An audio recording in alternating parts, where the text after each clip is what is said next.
Hey, greetings fanboys and fangirls. Jared here with another video from Fanboys Forever. And I just want to say, this video is coming to you as we ring in the new year. And at the end of 2023, one thing is sure, it has been a year of big changes, not only for me personally, but here in the toy industry as well. Of course, we know that Masters of the Universe Origins, in terms of the way that the line has been presented up until this point, will soon change. For the foreseeable future anyway, we'll be seeing things like the Filmation series, as well as the Turtles of Grayskull series on store shelves. Regular old Origins, that is the toys that are based on the original toy line, will mostly be switching to Mattel Creations. At least that's what Mattel has said so far. So essentially, I guess you could say that Masters of the Universe Origins as a retail line has pretty much concluded at this point.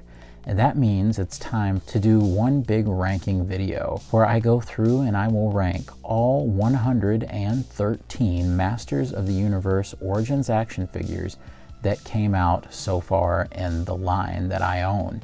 For this reason, we're not going to include any of that brand new Filmation series. Some outlets have He-Man and Beastman to get right now, or any of the Turtles of Grayskull series, because those are pretty much 2024 lines. And with a baby on the way, I'm not even sure if I'll be able to buy into those lines anyway. So let's go ahead and lay out the ground rules for this massive list. First of all, this list is completely subjective. I love MOTU so much, and that means that even if a figure is low on the list, chances are I probably still like it, and it does not automatically mean it's an awful figure. Also, this is a figure-only list, so that means no vehicles, beasts, or playsets are present, but any regular figures that were included in those sets are here. There are some exclusions on this list. I'm only human, and I can't always have everything I want, so here are the very few omissions from the line that won't be on this list, otherwise this video is completely exhaustive. There is no pre-line PowerCon Lords of Power set or Mini Comics Prince Adam set. I don't have those, and it was never worth it to me, but all the other PowerCon releases are present for the line. I don't own the Skeletor and Screech set yet, and I also don't own the regular Pighead, who is almost exactly like the 3-pack version that is featured here. I don't own the Mattel Creations exclusive Space Sumo, but that figure is exactly like the regular retail release, aside from the packaging and mini-comic present. And I, like most others, never could find that last Rulers of the Sun 3-pack at Target. So that's just kind of a shame, because I really would have been interested in adding those guys to my ranking list. So other than those very few exceptions, every other single figure in the line, 113 in total, will be ranked in this video. And if you've seen any of my previous ranking videos, the line has over doubled in size since my last ranking video. So my opinions have changed a lot with context and time on many different figures. So while some figures will retain similar spots, others will have fallen or risen dramatically. And remember, if you have a different ranking or a different opinion, I would love to hear about it in the comments below. Whether you agree with every single choice I made, or you can't stand the choices I made, either way, I'd love to hear your reasoning down below. And of course, before we begin the video, if you haven't subscribed to the channel yet, this is a great time to do so. Here on Fanboys Forever, we cover all sorts of Masters of the Universe news and reviews, as well as many other toy lines and other industry news. Also, please like the video, because that really does help us out, and share the video out to your groups, and I would really appreciate that. And with all that out of the way, let's begin. So just a few interesting statistics before I start the list. There are 24 Evil Warriors. There are 8 Skeletors, and I'm missing the one that came in the Screech pack. There are 15 Snake Men and women. 16 He-Man figures. I do not have the new Filmation one. 11 Horde members. 9 Rulers of the Sun figures, if you don't count the other regular Pighead and the last 3-pack at Target. There are 30 Hero figures, for a total of 113. You know, sad as it may be, every ranking list like this has to have a bottom spot. And unfortunately, at number 113, I will proudly award this not to my regular punching bag of Prince Adam, as we've seen in previous videos, but instead a figure that I think we have all come to revile, one that makes Prince Adam look like a masterpiece. And that figure is none other than the infamous Mini Comics Stratos. You know, I'll be honest, I never thought that there would be a figure quite like Mini Comics Stratos that would just encapsulate all of my insecurities and worries about the line failing at retail. According to some folks, you might say that this guy helped bring about the failure of the regular Origins line at retail. I don't know about you, but everywhere I went, this guy absolutely clogged up the pegs. Now, I know that a lot of the times he was joined by his wave mates, but I'm telling you, there's just something about this guy. Nobody quite wanted a Stratos that pretty much looked like a naked dude. Mattel probably overestimated the amount of people who probably even realized the significance of this paint job. To me, this signifies any negative feeling I have with Masters of the Universe Origins. As badly as I hate to say it, there are some figures that just epitomize Mattel's tendency to sometimes have some lazy releases. And there's no figure that quite illustrates this as much as the Snake Men Infiltrator. I mean, I think we all see what's going on here. I was kind of shocked when I first got my hands on this figure because of how lazy it really was. This is not even a unique head sculpt. Instead, they just take the regular old Eternian Palace Guard head, paint it green with some red eyes, and called it a day. There's hardly anything about this figure that separates it from the regular old Eternian Palace Guard. So there's really nothing Snake Man-esque about it. I suppose that these days all you need to be a Snake Man is some green skin and red eyes, and boom, you're a Snake Man. Anyway though, this one's just lazy. And at number 111, it's good old Bolt Man right here. I really do appreciate Mattel's attempt to bring the Rulers of the Sun into the line. I think that overall that was a really nifty idea because it really gave fans something a little different and helped vary up the characters that we saw. Plus, a lot of them had some pretty cool sculpting and some neat features. Now, Bolt Man has some pretty cool features as well, but honestly, I just don't think the design is very interesting, and certainly the design doesn't feel very Masters of the Universe to me. If nothing else, this big bolt here should have been yellow or something, and it ends up being a very odd figure that doesn't seem to fit with any of my other Masters, so for that reason alone, he's at 111. And at number 110, it's Mini Comics Roboto. This is just the regular Roboto figure, only he's redecoed in orange and he has a giant heart on his chest. Maybe there's like half of a percentage point of the people who actually see these on retail shelves that would even understand why Roboto looks this way or why he has a giant red heart on his chest. If you don't have knowledge of those mini comics, this one's going to be absolutely puzzling to you. And not only that, but the color scheme just isn't very aesthetically pleasing. There's a reason why they didn't end up going with this color scheme or going with the Stratos color scheme we looked at before. So I feel like Mattel consistently put too many of their eggs in that mini comics basket. And at 109, it's Kronos. You know, on the surface, Kronos seems like a really good idea for a figure. Of course, people were very excited to get the Keldor figure, and that's an alter ego that's blue for a major villain. But Keldor is exciting and has an interesting backstory and face sculpt and an iconic look. Kronos, on the other hand, takes everything that's cool about Trapjaw and takes it away. So for this reason alone, it makes Kronos very uninteresting as a figure, and he just kind of looks like a mean-mugging blue football player. I think maybe they should have had him be able to transform into Trapjaw. That would have been cool if he'd come with alternate parts. But as he stands, he's 109. And next up, in spot 108, it's the Green Goddess. Now, I'm actually a huge fan of this character's appearances in those old mini-comics. However, a couple of things. Once again, we have the kind of mini-comics curse going on to where most people who see this figure at retail won't exactly know what it's supposed to represent, aside from an oddly minty green Tila. And in spot 107, we have the sumo wrestler who is most definitely not a sumo wrestler, and that's Space Sumo. This is an absolutely bizarre character design from Rulers of the Sun that never really worked with Masters of the Universe sensibilities. And although I really do like the aesthetic of a lot of the characters in Rulers of the Sun, Space Sumo isn't necessarily one of them. Unfortunately, the head sock and some of the color choices cause it to look more like a knockoff toy that you might find, say, in a dollar store or something, that just happens to have really good articulation and better materials. So for that reason, Space Sumo, I've just never been a fan of the design. And at spot 106, it's original release Skeletor, all the way back from Wave 1. You know, there's just something about the Skeletor's face sculpt. Although I kind of know what they were going for, this Skeletor just ended up looking horrified.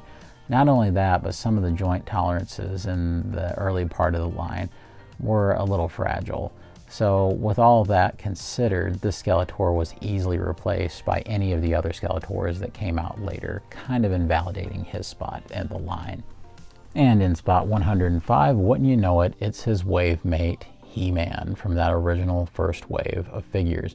Now look, I actually don't think this is a bad head sculpt at all, but there's something distinctly un-He-Man about it for me, and I know that some people really do love this original head sculpt. Certainly it does remind me of the mini-comics, and that's why he has an edge over Skeletor, making him a little more valid of a design. But once again, some of those weird joint tolerances and problems like that made him easily replaced by any of the other He-Men that came out afterwards. And in spot 104, we have the all-white Sorceress. Now, this isn't a bad figure by any stretch of the imagination. However, later on, Mattel would go on to do a version 2.0 of this figure that came with Castle Grayskulls that were later in the production run. Now, that's kind of a shame if you ask me, because there wasn't really a way then for people who were stuck with the original that had the weird knees from early in the line to get that fixed.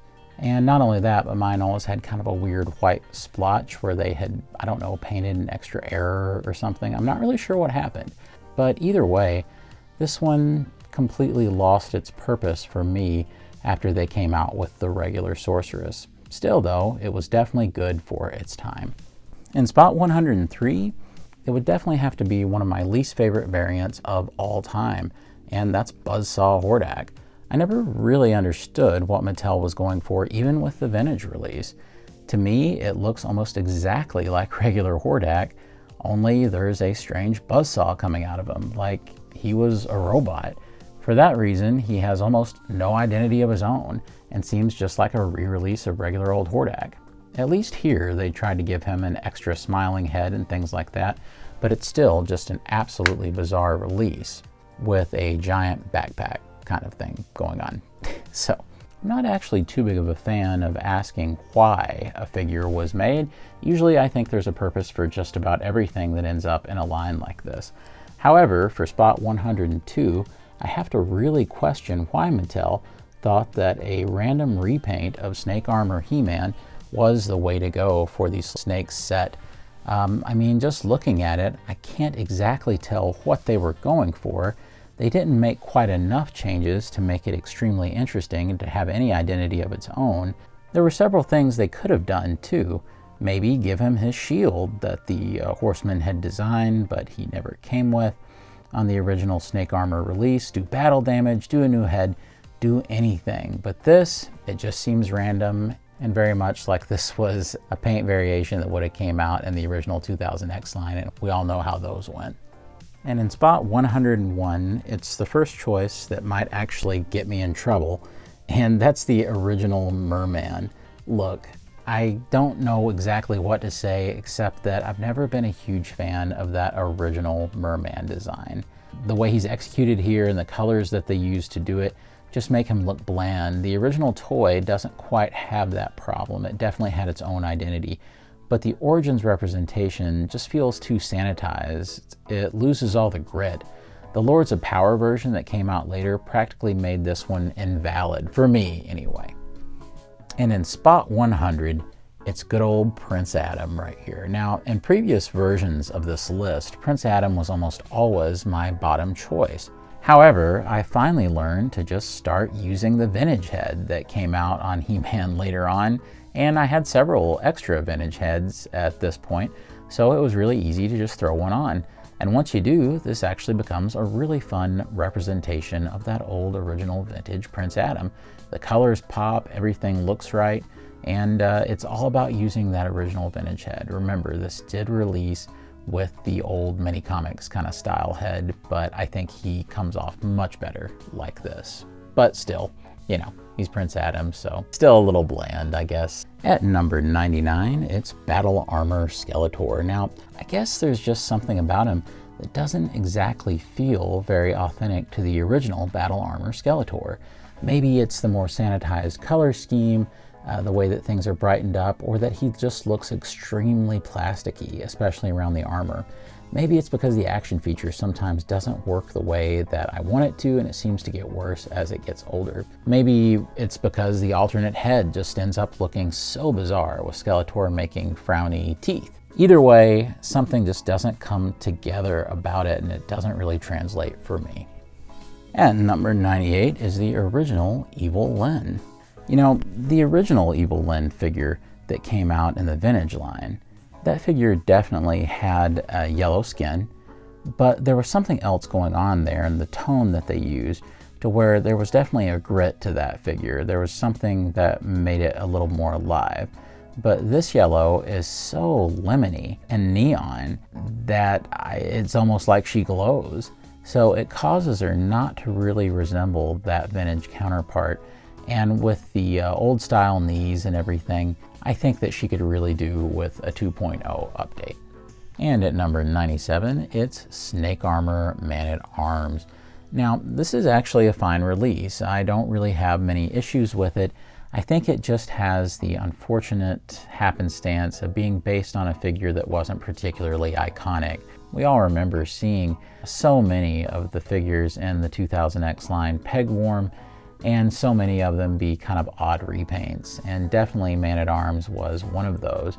It would have been great if, rather than doing a repaint, they had given him like an actual snake armor that would have been more interesting, or an upgrade on his regular orange armor. But for me, by no fault of its own, this figure just ends up struggling to be as iconic as the original. And at number 96, it's Orko. Now, it's always hard to compete in a line full of muscle-bound barbarians for poor little Orko here, but he kind of ends up being more of a display piece. Of course, I always had some paint alignment issues with one of my eyes there, which looks like it's fused to the side of his face or looking in a different direction. It definitely lacks maybe a wand or something I would like to see it have, but honestly, it's all right. It just ends up being kind of limited in the ways you can use it. And at number 95, it's Hypno, another Rulers of the Sun figure. This guy I think is pretty interesting. I like the head sculpt all right, and certainly he has an interesting gimmick with the hypnotizing thing and the bird and all of that. But I think that he does struggle to match the Masters Universe aesthetic, and that's a problem with most of the Rulers of the Sun figures. He does have some cool accessories though, and I like the theme. It is kind of funny though, because even though you can spin his like hypnotizing staff, it does kind of end up looking like a giant lollipop. So at number 94, it's the original release of Battle Armor He-Man. Now, this was kind of a fun release, especially at the time. But since Battle Armor He-Man was my very first He-Man figure, definitely this fails to match the vibe of the original, and it's something that I've kind of realized more the longer that I've had it. The original had like a grit to it. There was something about it, and this didn't really capture a lot of that for me, especially because the action feature on the chest is becoming more unreliable, it seems, with age, and that gray plastic really does hurt it. You can kind of see it, you know, be a little swirly in there, and it just kind of cheapens the look of the figure. I did really like the Berserker head, though, that he came with, where it looks like He-Man's about to mess an army up. But still, this one really fell short of the original. And at number 93, a very surprising drop here, is the Red Horde Trooper. Unfortunately, even though I was very excited about him when I first got him in that PowerCon set, I've realized something over time. He pretty much just becomes an outlier, because thanks to that power concept being so limited and them never releasing this in any other way, well, you can't really army build him. So he ends up being a one-off that you can't really do much with, and it really does accidentally invalidate him as a troop builder. And for that reason alone, having a bright red Horde trooper isn't as much fun as I once thought it would be. At number 92, we have Pighead, the most pig-headed villain you will ever meet. This is a fun figure. I certainly like it. He does kind of look like, say, Ganondorf or Ganon, whatever you want to say, from the Legend of Zelda series. But I think he ends up a little strange. There's just something about the aesthetic that doesn't come together for me. I don't know. I think it might have to do more with the way that the body is handled, kind of just looking like he's wearing a blue sleeveless shirt. There's just something lacking about some of the design there, and probably because he's from a totally separate toy line, Rulers of the Sun, that has a lot to do with it. At number 91, it's good old Fisto. Now, I feel like Fisto isn't here by any fault of his own necessarily, but it just has to do with kind of having a general feeling of blandness about some of the execution here. Really, I do think that the figure is pretty nice. I think Fisto just had the unfortunate reality of being seen sitting on the pegs a little too much for me. And even though it wasn't anything like, say, Mini Comic Stratos or anything like that, I think in particular they should have, with this fist, either done it as some kind of cold cast metal or perhaps done it with a back metallized process. I think because of that, he ends up seeming a little more bland than he should. And at number 90, we have another lazy Snake Man. And that's the Snake Trooper. Although at first it seems like a fun idea, I think in execution it's really lacking something, because this armor was never meant to fit this particular head. Now that's not so big of a deal, but you can't actually flex it down to make it look ahead very well without cracking open the armor and activating the action feature. It isn't as functional as it should have been, and they definitely should have at least altered this armor to have fit it or gave him some kind of unique snake helmet. But this is definitely the definition of a cost-saving figure. And at number 89, we have regular old unleaded Hordak. So I really like this figure. I think it does a fine job. But it's once again a victim of that kind of losing the grit of the original and being outshone by a variant that they did later on.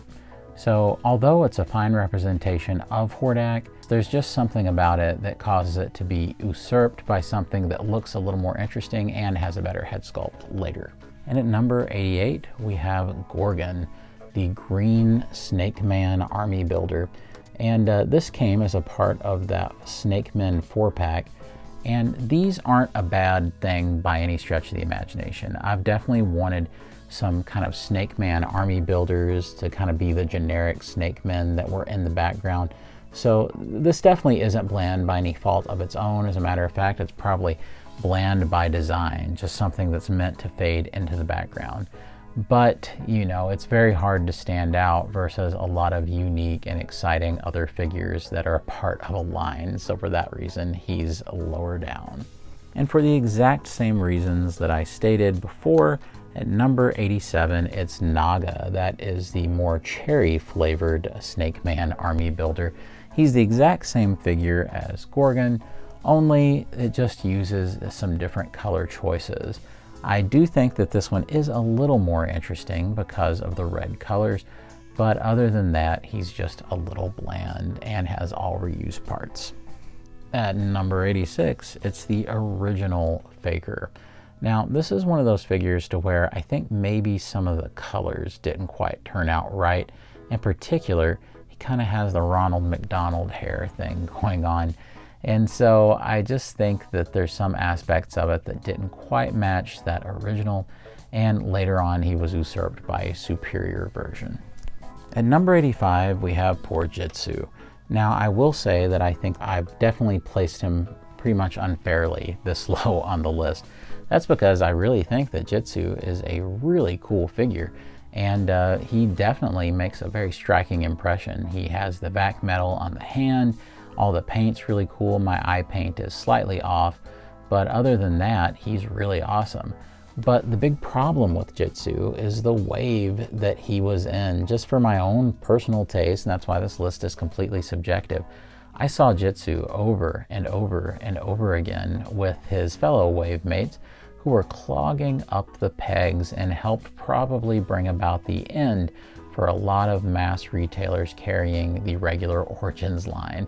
For that reason, it has kind of tainted Jitsu, and I have a feeling that many of you all probably feel the same.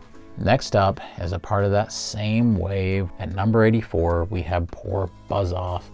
Yes, unfortunately, Buzz-Off has also made it low on the list. That's once again because he was a part of that same wave that included Jitsu and mini comic Stratos. After a while, I was seeing this figure in my sleep. To think that I once thought that it was kind of hard to find this guy, as you'll see in my old reviews. Really, other than that, the figure is pretty effective, and I think it's a fairly good one. But unfortunately, it's just one of those things where subjectively, I can't help but associate it with that oversaturation. And at number 83, we have He Skeletor. Now, this was a Mattel Creations exclusive. And so for that reason alone, you would think that new sculpting of some sort would be the order of the day, especially when you pay a slight premium. But this figure that actually did need some new head sculpting going on to make him more like Keldor just didn't get it. So unfortunately, I do think this was a cost-cutting figure. And even though it's the first time we've gotten this character in action figure form, I feel like that they should have done a better job and definitely given us that Keldor head sculpt. And at number 82, it's Wondar. That's right. This was the figure that blew up the internet back in the early days. And it was all because people were trying to figure out exactly what he was. Eventually, people decided he was a Wonder Bread promotion. And of course, it turned out many years later to not be the case. Either way, even though this figure had minimal new tooling, I definitely thought that they did a pretty good job on this release. And although he may not be the most memorable Masters of the Universe Origins figure, it accomplished exactly what it needed to. And at number 81, it's everyone's favorite variation of Skeletor, Snake Armor Skeletor. Now, I actually think that they did a pretty good job with this, considering that I think Snake Armor Skeletor is probably one of the more forgotten variations of the character that ever came out. But they managed to do a pretty good job, at least in terms of the sculpting. In truth, this figure definitely did need a few more paint hits so that the execution would have been where it needed to be. But I also felt like this figure was a pretty good value, packing in lots of plastic at that regular price point. Speaking of snake variations, it's number 80, Snake Teal-Up. Now, this figure is actually way better than it had any right to be. Originally, when this was first listed, I definitely saw this as just kind of a throwaway variant. But instead, there's some new sculpting in there that makes it more reflective of the 2000X Tila, as well as some excellent paint applications that cause this to be one of the more intricately painted Masters figures you can get. And I actually think it turns out all right, even if Snake Tila is a concept I don't particularly care for. And at number 79, we have 2000X He-Man, the regular retail version. Now, when this line first started, I never would have imagined that we would have been getting 2000X versions of He-Man and Skeletor. But here we are. And He-Man ended up turning out pretty good. He has a cool new head, good sculpting, but he does lack some paint hits where he needed them. And other than that, though, it turned out really good, even if he's not the most memorable He-Man variation. And at number 78, we have everyone's favorite Masters character, Digitino. Digitino here is a part of the Rulers of the Sun line. I actually think that this one's a little more interesting than most of the other Rulers of the Sun, particularly because he has the cool glow-in-the-dark feature. It's so out there, it sort of does work as a Masters design a little. It does have a great head sculpt, even if the character isn't really that iconic, which really does hold it back. And at number 77, it's 2000X Skeletor. When they first shown this figure off, I really didn't think it was going to turn out to be anything too special, but honestly, when it came out and I got my hands on it, I ended up really liking the figure, particularly how the head sculpt worked.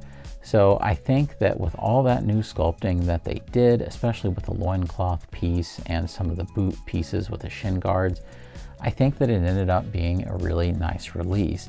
I think that the one thing it probably needed was maybe a little bit better proportioning and also a better sword that could actually separate into the two halves. And at number 76, it's Roboto. This is a good example of a figure that's probably exactly what it needs to be. Didn't really add anything or take anything away. It also had a really great action feature that still works flawlessly to this day. Maybe it's a little bland, but that's okay. Roboto is still a fine representation of the original.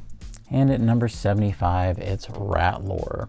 Now, Ratlore here is a pretty faithful representation of that original figure, but he does have that hollowed out tail on the back, and that really does hurt him a little bit in terms of quality.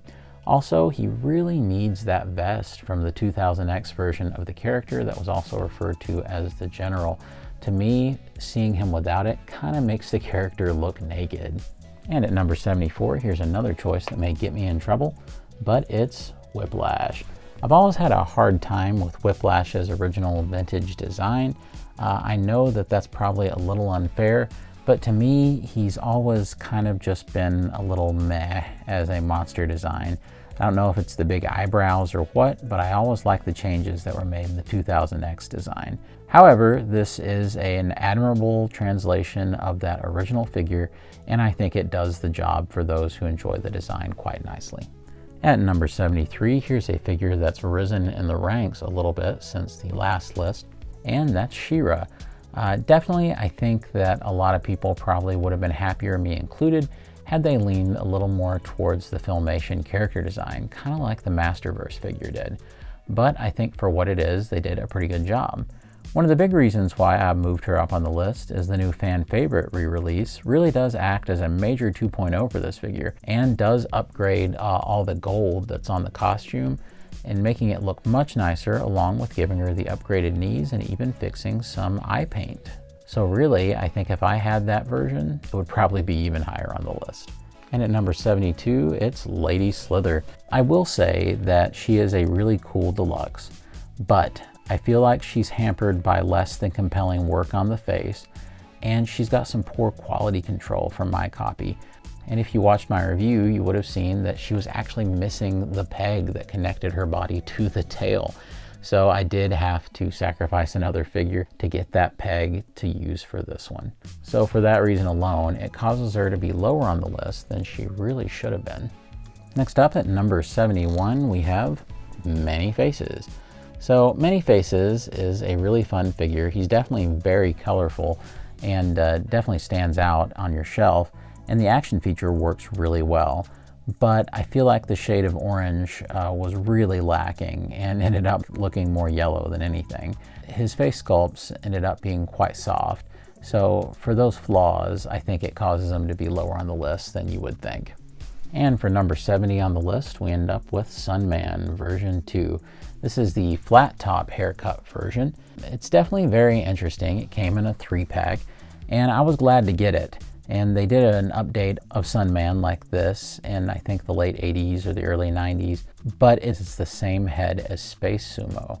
And I think that that's the way it was handled on the original toy as well. But it's kind of a little strange once you stop seeing Sunman's face and see a whole other character's face, and then it's kind of hard to accept it as Sunman. So I think for that reason, I'm a little freaked out by it slightly. And at number 69, it's a regular Snake Armor He-Man. Now, don't be alarmed, this figure does not come with a Dolph Lundgren head. I just keep it on there because I think it's really cool to see it with the Ramen Toys third-party head. I actually really like this variation of He-Man. It's got some cool new sculpting, and it's definitely one of my favorite He-Man designs of all time for the Snake Armor. But it was really hampered by a lack of paint applications. And I feel like the design deserved a little more respect than it got, but still really nicely done.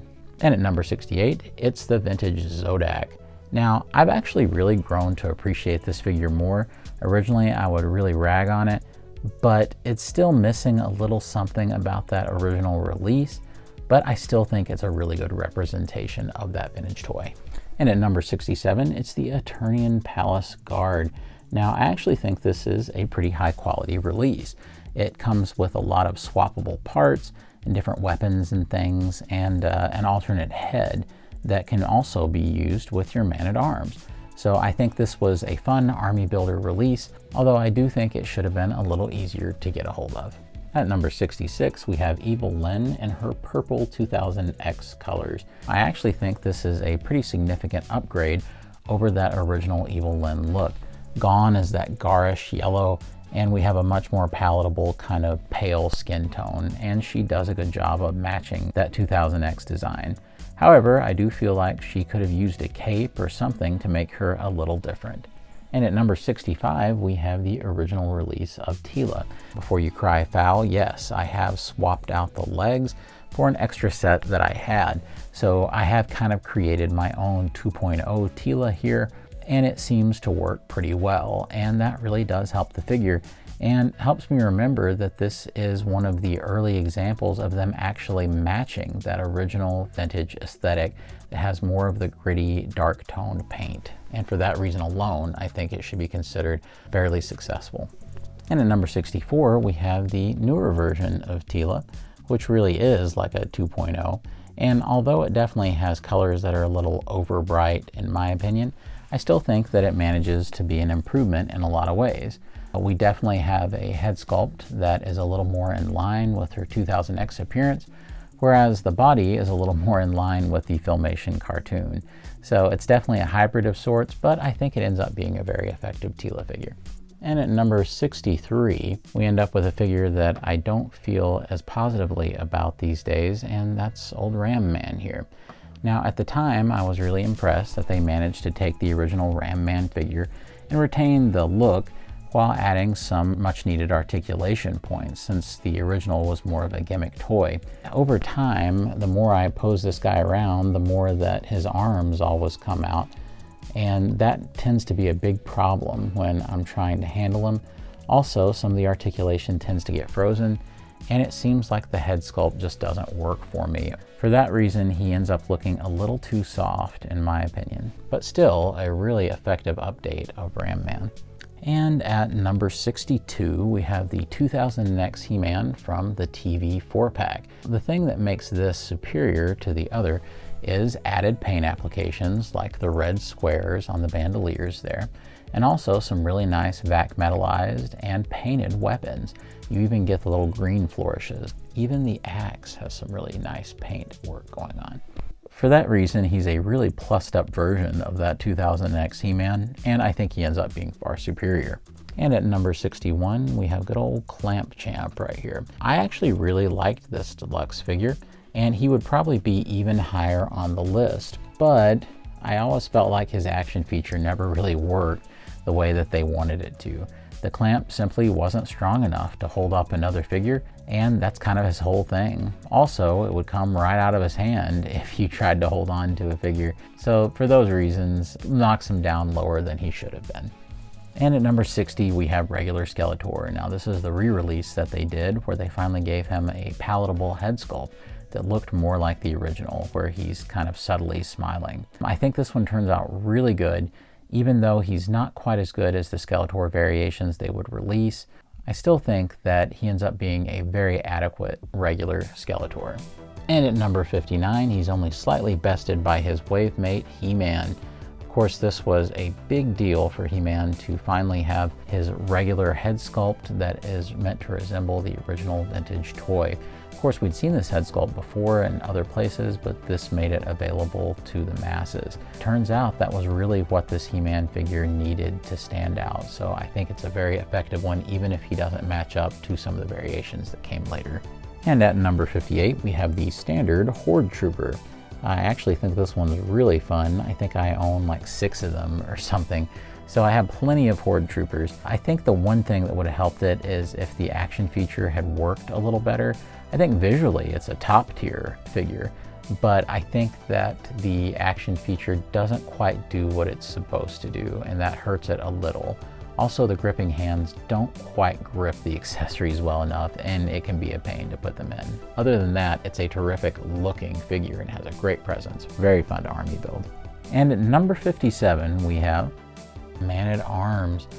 This is the original release, and it's definitely aged like a fine wine. Even though it was very early on with that first wave of stuff, I think that this one still turns out really, really well.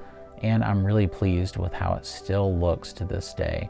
Whether it's that Charles Bronson style of head sculpt or the really good sculpting on the armor, I think the one thing I could say is that his bodysuit is a little lime green, but other than that, I still think he looks really good. And at number 56, we have King Hiss.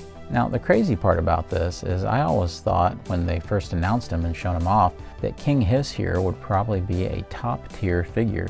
And yet here he is at the middle of the road. Well, the explanation is fairly simple. It just seems like the quality control wasn't there for this particular figure. Although the swappable parts and all of that worked fine, it seemed like there were visual things that really held this figure back. King Hiss probably suffered from the worst derpy eyes of any figure in the entire line. It was so bad, as a matter of fact, that I had to erase the eyes with acetone and repaint them myself to make them look more palatable and like the original mini comics. So that's the only reason why King Hiss got knocked down to the middle of the road. And at number 55, we have the Filmation He-Man from the TV 4-pack. I'm well aware that through some online retailers you can go ahead and order the brand new Filmation He-Man that they have, who has a brand new chest sculpt and other updated sculpting with a new head sculpt. I do think that that new one seems to be a little bit better than this guy, but I still think this one is pretty effective and definitely works as Filmation He-Man. Although the new one did improve on the head sculpt and things of that nature, I still think this one is really solid, and I had a lot of fun getting this one in the 4-pack. At number 54, we have the Black Horde Trooper. I actually think that this variation of the Horde Trooper, even though it's a one-off like the red one was, that it looks really cool. The one thing it has going for it is I suppose you could buy a bunch of the Snake Troopers who are also wearing the Black Horde armor with the red logo, and you could kind of build this guy out with them if you wanted to. But I just think that this looks so nice. I think that the Snake Troopers, had they included this alternate head, that would have been an incredible figure. But unfortunately they didn't, making this one far superior, and I wish Mattel would offer us army builder packs of just this guy. And at number 53, it's the original Beastman. You know, it's amazing that this one was so early in the line, right at the beginning, and yet it still holds up so well. It's a really good translation of that original vintage figure, and although it may be a little bright, I think that overall it does a fine job and it still works really well as Beastman. And at number 52, we have Young King Randor. This is from the 2000X series and was inspired by those designs.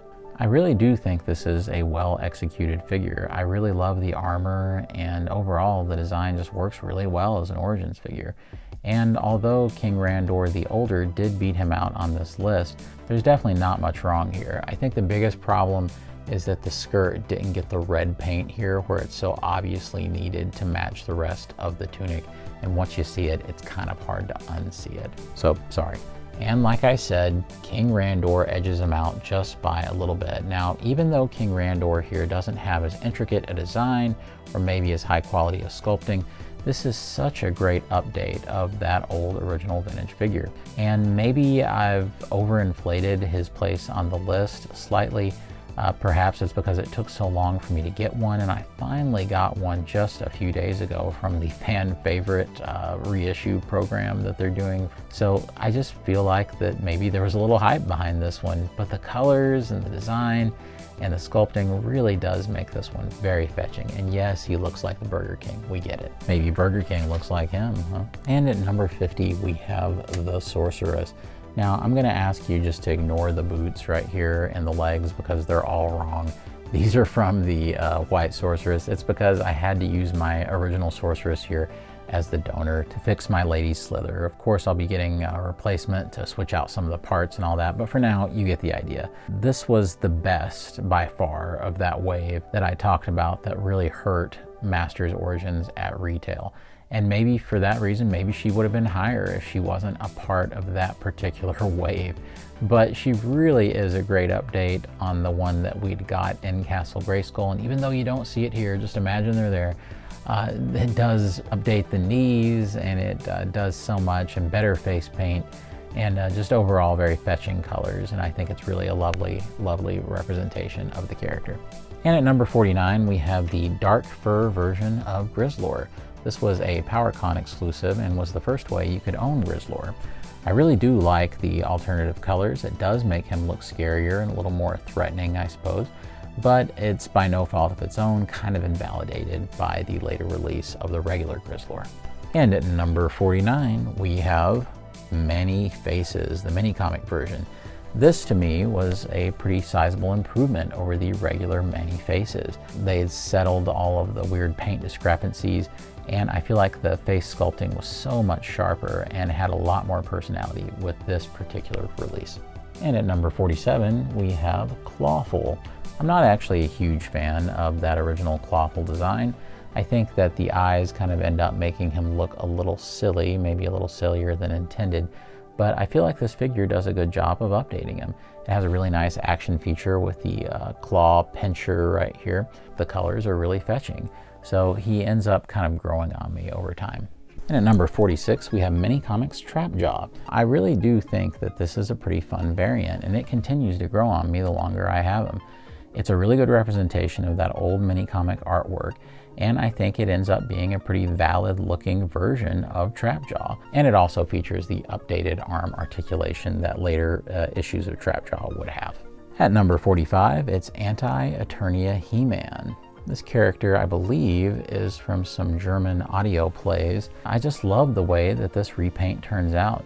There's no original sculpting or anything like that, but they've just done some really subtle paint things like having red and then white pupils for He-Man's eyes. I think that that's really nice, and the other color choices that they've done ends up making him look really, really threatening. So I think that this has a lot of shelf presence and is probably the most simple yet effective repaint they've ever done. Here we have regular Cobra Khan. Now, yes, I am using the hooded head that you could get with the Camo Khan release, but I really do like Cobra Khan. I feel like that he came with some really fun accessories, and he's overall a good representation of that original figure. Next up at number 44 is Koldar.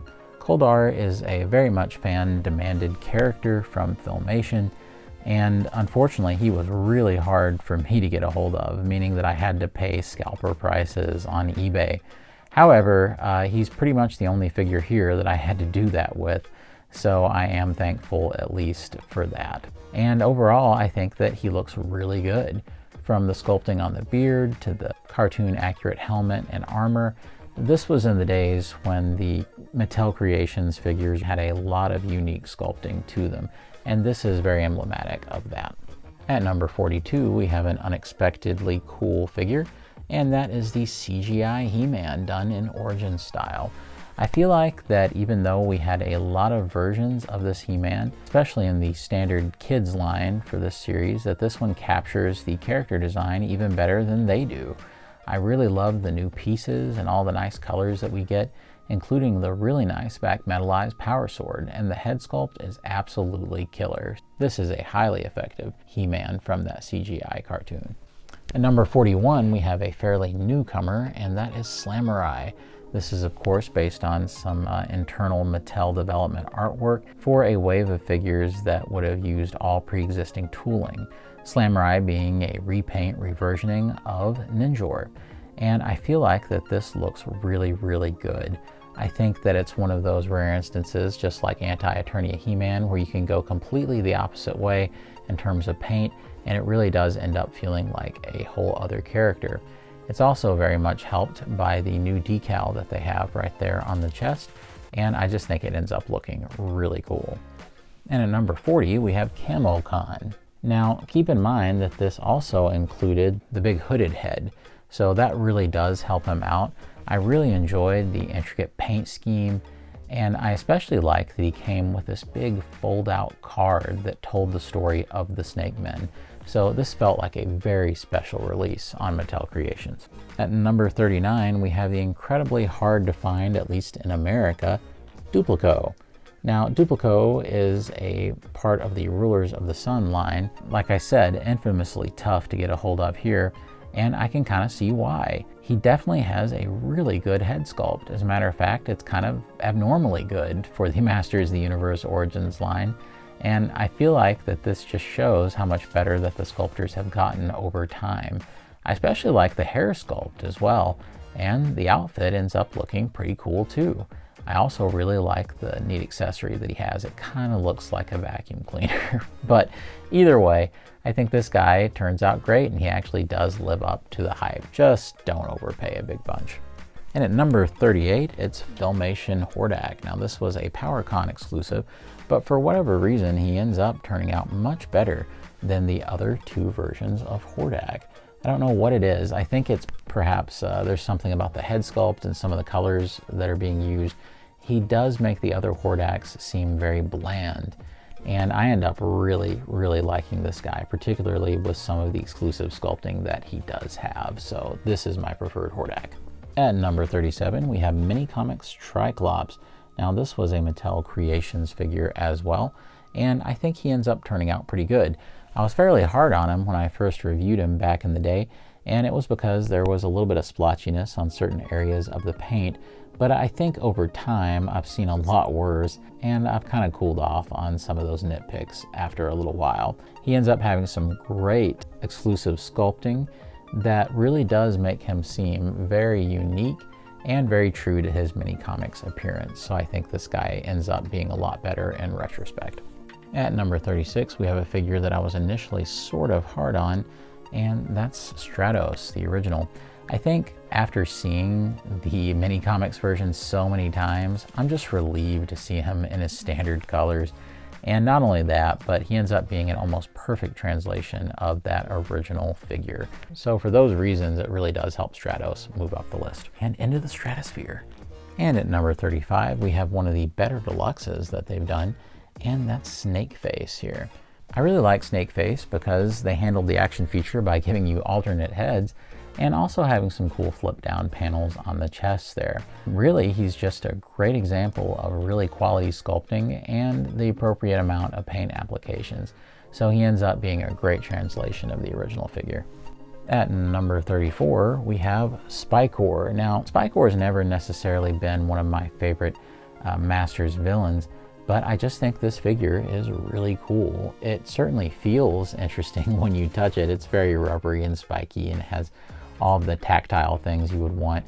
But I really like his alternative hand attachments, and I think they've done a great job of bringing that vintage head sculpt to life. And that, along with the big spiky mace, I just think this is a really fun figure that I've ended up really liking over time.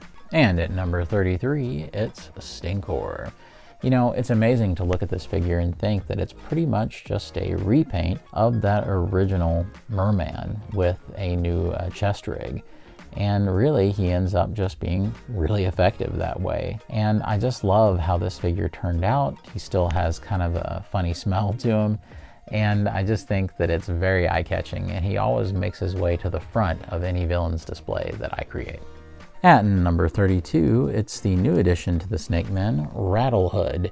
Now, in my personal opinion, this guy was the reason to get the Snake Men 4-pack. I just think that it's really amazing how many paint hits are on this guy, and just the great mixing and matching of parts, like the Cobra Khan head with the hood out and Rattler's neck. And I just think that it all works together really well. And I love it when they do this kind of thing and create a brand new character out of these pre-existing pieces. And at number 31, we have Frogmonger. This character at first kind of seemed like a joke. He's based on the appearance of the kind of frogman that's in the Dungeon Grate at Castle Grayskull. But when you actually look at the figure and see how well it's executed, it has just continually grown on me the whole time that I've had it. He's just such an eye-catching looking figure. and I love the yellow spots and the green body. This is just really fun, and I have a great time switching out this head for other characters as well, which can be a real blast to do. This is a great example of the kind of things that Origins can do, where they take something really obscure and bring it to the forefront. And at number 30, we have the regular version of Sunman. Now, I really think that this is a pretty charming figure. I love the facial expression that Sunman has. He just looks really pleasant. And I think that it's really well executed. It's certainly so much less off-putting than the strange head choice for the version 2, and so I just think that this one does a great job of capturing that original Sunman design, which is actually a really quality design and a very master's design, so it works flawlessly with the rest of the line. And at number 29, it's the premium release of Sunman that was done for Mattel Creations. This pretty much takes everything that was good about that original Sunman figure and plusses it up a little bit, giving some really nice paint work that's really shiny and metallic, and it also has this awesome flame effect that fits over his spear. And he even includes this alternate kind of angry head. So there's just a lot to love, and the packaging and presentation on this figure was probably the best they had ever done. So for all those reasons, he's high on the list. And at number 28, we have Lords of Power Beastman. I am a really big fan of this figure. This uses the sculpting that was done for that original Lords of Power set, but it does it in more of that original concept artwork color scheme. And I think this really ends up working well as Beastman. And if you're not so sold on him being Beastman, you can definitely use him as an original character. So I think all of that really makes him very interesting to look at. I love the paint work and the way that things kind of contrast with each other, and he just has the most incredible presence on the shelf. At number 27, we have Terrorclaw's Skeletor. I've always really loved this particular version. It definitely makes Skeletor look even more threatening. I love the giant gauntlets that he wears, and I really like the vac metallization that they have on the chest. I also like the head sculpt and how it turned out for this particular release. This is definitely one of the better versions of Skeletor that you can get. At number 26, we have Ninjor. Now, I've always been a sucker for this character just because he turns out so well. The aesthetic is really nice. It's very much the opposite of, say, Space Sumo, who kind of has this cheap knockoff look. This is like the premium version of one of those cheaper dollar store ninjas where the sculpting is actually nice and the design work actually works out and the materials are all good. So he takes a trope that might be disastrous in the hands of lesser designers and really makes it work. So for that, I have massive respect for Ninjor. And at number 25, we have Battle Armor Metallic He-Man. Now this was from the Battlefield Warrior set that I believe was exclusive to Target, that also included Battle Cat. And both he and He-Man were all bloodied up. And I think that's really awesome. I wish we would have seen more battle damage stuff like this in the line. But just the introduction of the vac metallization and the cool extra head sculpt with the hair blowing in the wind, I think that that really plussed up this release and made it something very special, making this by far my preferred version of Battle Armor He-Man. And at number 24, we have an unexpectedly high entry with Mechanic. I was very impressed with this pack-in figure because, of course, we needed Mechanic for the longest time, and I just love how this turned out. From all the extra paint hits right there with the silver, to the vac metallization on the goggles and his giant club with the big neck extender, I feel like this is one of the better ways to bring forward one of the vintage figures, and it just ends up looking so eye-catching with the rest of the figures on the shelf. At number 23, we have a pet favorite of mine, that's New Adventures He-Man. I am very partial to this particular variation of He-Man because I'm always really glad to get any New Adventures stuff. And this being the first and only one that we've gotten in Origins, with most of that love being shown to Masterverse, I think it's very special. But particularly because this is the first and only, at the time of recording, jet-lag version of New Adventures He-Man, which is the animation company that did that cartoon back in '89 and '90. So that makes this figure really special to me because I've always enjoyed that show. That on top of the vac metallization and the great head sculpt make this one a clear winner. And at number 22, we have Keldor. Now this figure was originally part of a 2-pack that came with Kronos, and this was pretty much the only reason to get that set. I really love what they did here, giving Skeletor, or Keldor, whatever you want to say, the green up here on the armor, and having this really cool phasing version of the Havoc staff. But the big winner here is the head sculpt and the cape. Both of these things do so much to make Skeletor kind of de-aged into Keldor. And I think that it ends up looking so good, even if the head sculpt tips its hat quite a bit to what the Four Horsemen had done before. This is one of my favorite Origins figures. At number 21, it's Leo Faker. Leo Faker is based on the foreign version of Faker, and that version actually included the rest of Skeletor's armor, as well as an orange Havoc staff. So I've always thought this was the more complete looking version. He also has some wild eye paint that makes him look much more unique than the other release. And that along with the more orangey hair, which seems more appropriate for the character. Even though this was a PowerCon release, I really do hope that anybody who's looking for this guy is able to find one. He did include a duplicate beast to ride, which was also incredible. And at number 20, it's Squeeze. Squeeze here is such a great figure. You know, not only is the sculpting good and he seems accurate to the original, but the action feature works so well with the bendy wire, and you're able to take the arms and put them around different Masters characters, and he still articulates really well. And it's amazing that they got this figure out just as a regular release. So I really love this thing, and I think they did a great job with it. At number 19, it's Trapjaw.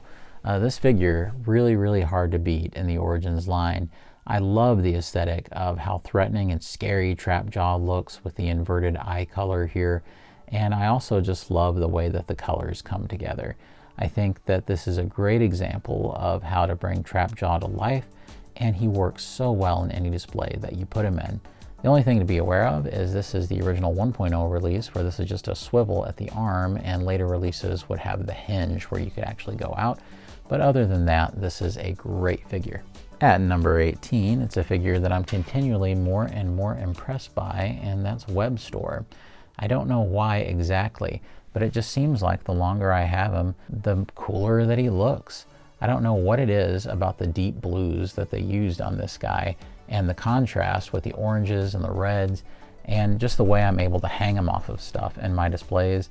This one is really just an incredible evil warrior, and I really love it in every display I put it in. At number 17, we have Snout Spout. Now this is how you do a deluxe figure. Snout Spout not only has the ability to actually shoot water and all of that from his trunk, but he also comes with an alternate head, and it's just such a fun figure. I've always loved the design of Snout Spout, and this deluxe really goes a long way in making sure that you can display him just about any way you can, while making sure that that action feature actually does work. So for that reason, I consider him to be very impressive. At number 16 is a merman that is referred to as the Lords of Power version, but honestly, this is just my standard merman. I absolutely love how this one turned out, from the tone of yellow that they use on the vest, to the way the craggly sword looks, to that incredible head sculpt. This one really is one for the ages. Talk about a major improvement over that original merman. This one is incredible, especially when compared to where they were before. At number 15 is one of the greatest Triclops figures ever made. I absolutely love this Triclops because it doesn't fail in the ways that so many previous releases have. Whether they got the green wrong or the facial expression wrong or any myriad of things, this one really does a great job of translating this character, and his shelf presence is fantastic, making him one of my favorite evil warriors. At number 14 is Mosquitor. I really love this figure. This is how you do a deluxe, just like we saw with Snout Spout. This one also is a great example of how you're supposed to plus up these figures and make them a big deal. Not only does he come with an alternative head and lots of accessories, but his action feature is absolutely incredible as you pump the blood through his chest. I love how this turned out, and he's one of my favorite members of the Horde. And at 13 is my favorite Skeletor figure that you can buy in Origins, and that's Dragon Blaster Skeletor. I just love the way that this guy turned out. Not only is he a really competent Skeletor with some really nicely colored plastic for the face and everything, but I love the aesthetic of the dragon on his back and the way that the metal chains look. I think that this is actually an improvement in a lot of ways over that original that we got. I love the action features that they have here as well. To me, this Skeletor is just the best you can get. At number 12, we have Standard Grizzlor. Now, this figure was an absolute pain to get a hold of because I had to do a very long pre-order on Mattel Creations. And this should have definitely been a figure that was just a mass retail release or deluxe, however they had to do it. Just getting it, it really is a fantastic figure. This is one of the best Grizzlors that's ever been made. And seeing it in its original vintage colors, it looks much better than the darker version. And the fur implementation here was a lot better than the previous dark version that I had from PowerCon. So even though it took me a long time to get it, I love this version of Grizzlor. And at number 11, it's the reigning champion from my last ranking video, is the Explorer Spacesuit. This was from the PowerCon set where you had the Castle Grayskull accessories. It was awesome to finally get this guy as a fully functional action figure. I was so excited about it that my hype levels definitely caused him to rise in the ranks last time. And maybe a little too much, but hey, I really did enjoy this character being in there, and I think it's awesome that he actually got made. So to me, I still love the way that this guy looks, and even though it's kind of an out there concept and he probably needed a little more characterization aside from just being referred to as a suit, I still think it's totally awesome looking. And at number 10, it's Leech. So once again, this is a great example of how you're supposed to do one of these deluxe releases. There is a ton of brand new sculpting going on with this guy, particularly for his whole torso there. And I just am so impressed by the head sculpt, which is incredibly gnarly looking. Not only that, he does have an alternate head, as well as these really cool suction cups. But I've been able to do some pretty cool things with these. And just the overall look and the functionality of the figure, this is everything that a Masters figure should be. And at number 9, it's Flying Fists He-Man. I absolutely love this release. With the vac metal and everything, and the gold and the silver, it does seem like a very special release. I also really enjoy the action feature and the head sculpts that it includes, including that awesome shield. This is definitely one of the coolest looking He-Man figures that you can possibly get, and it's one that I have really, really enjoyed having front and center in my display.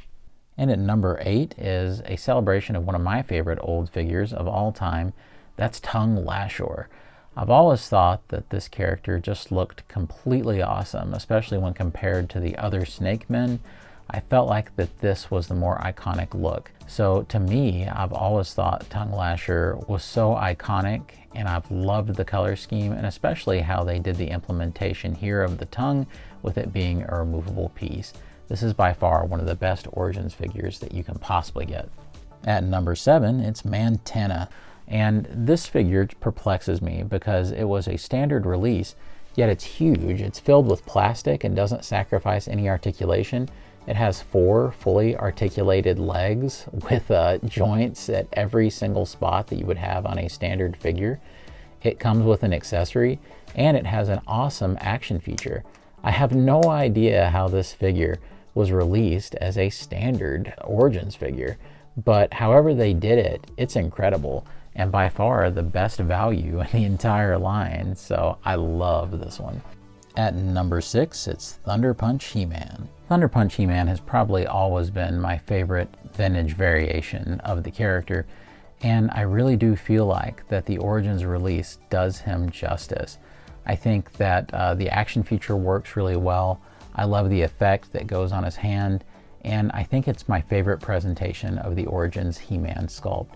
For that reason, he tends to be usually leading the charge whenever I do any kind of major good versus evil display. So my personal opinion is this is the best He-Man that you can possibly buy. And now for our top 5. And here's a former champion. At number 5, it's Scareglow. Now, Scare Glow, I don't think I even really have to explain it anymore. This is an absolutely incredible looking figure. Not only does it look great on its own terms, but it's actually an improvement on the old vintage Scare Glow figure. This figure glows in the dark like nobody's business. It has incredible sculpting on the cape that looks like soft goods, but it's actually hard plastic. And the paintwork and sculpting are top notch. So Scare Glow could be anyone's number one, and I wouldn't flinch at all. At number 4, it's the Silver Skeleton Warrior. At number 3, it's the Purple Skeleton Warrior. These guys came in a 2-pack, and I thought it would be kind of nonsensical to have them be in 2 different slots because they'd be one right after the other. They both look amazing, and I love these guys as army builders. This was everything that an army builder set should be, with the pieces that were still modular, believe it or not, that you could actually mix and match with other characters, while still kind of bending the rules of exactly what could even work in this line. Not only that, but they were really glow in the dark. They had great accessories, and I love the designs on these guys. If there were more figures like this in the line, I definitely wouldn't complain. These guys are awesome, and I can't wait to fill my battlefields with more over the coming years. And at number 2, we have Mossman. Yes, this Walmart exclusive was a little frustrating to find at first, but quickly became available very easily at pretty much any Walmart store you went to. Not only that, but I was really surprised by the overall quality of the flocking, the really pleasant scent that they had on this guy, and the cool accessories like the alternative Beastman armor that you could put on that was yellow. Not only that, but I really love the sculpting that they did, especially because they did include the Lords of Power Beastman head, only flocked, and so that, alongside of the cool weapons, this is just pretty much your perfect kind of Masters release, and the flocking really sends it to the next level. And that leaves our new champion, our number 1, Fangor. Now, I'm a little surprised as well, but it's amazing as I went through and I was ranking the figures and I had them all in piles according to factions and was breaking my brain trying to figure out which one of these was really the nicest one. I had to eventually say that it was Fangor. He is just immaculately detailed and has so much brand new sculpting. So many cool play features, like with the fangs that can come in and out of the head. I couldn't help but just go with this guy. I found myself having him lead the snake troops anytime I created a display, and found myself admiring all the intricate sculpt work that went into this guy. The one piece of advice I have, and the one issue I had, was that the little tie downs that kept the teeth going in the packaging in the right way kind of warped them, and so I just had to add a little heat and it straightened them right out. So make sure that you do that with your Fangor so that you can see what I'm talking about. But with this particular Mattel Creations release, it's a real shame it wasn't a wide release, because this thing is amazing looking. As a matter of fact, it is probably the best example of them taking Masters of the Universe Classics level sculpting, detail, and paintwork and shrinking it down into an Origins figure. He is the number 1 coolest Masters of the Universe Origins figure in the entire line. Well friends, I certainly hope that you've enjoyed my ranking list, and even if you didn't agree with all my choices, that's a-okay. I would love to hear your choices down below. Let me know which choices that you enjoyed, which choices you didn't. Let me know all about it in a comment. And don't forget, we love it when you subscribe here on Fanboys Forever, and we especially like it when you hit the like button. It only takes a few seconds to do, and it makes a huge difference for our channel. And so with that being said, Happy New Year, and I hope that 2024 treats you right. God bless you and yours. And I'll see you on Fanboys Forever. Fanboy out.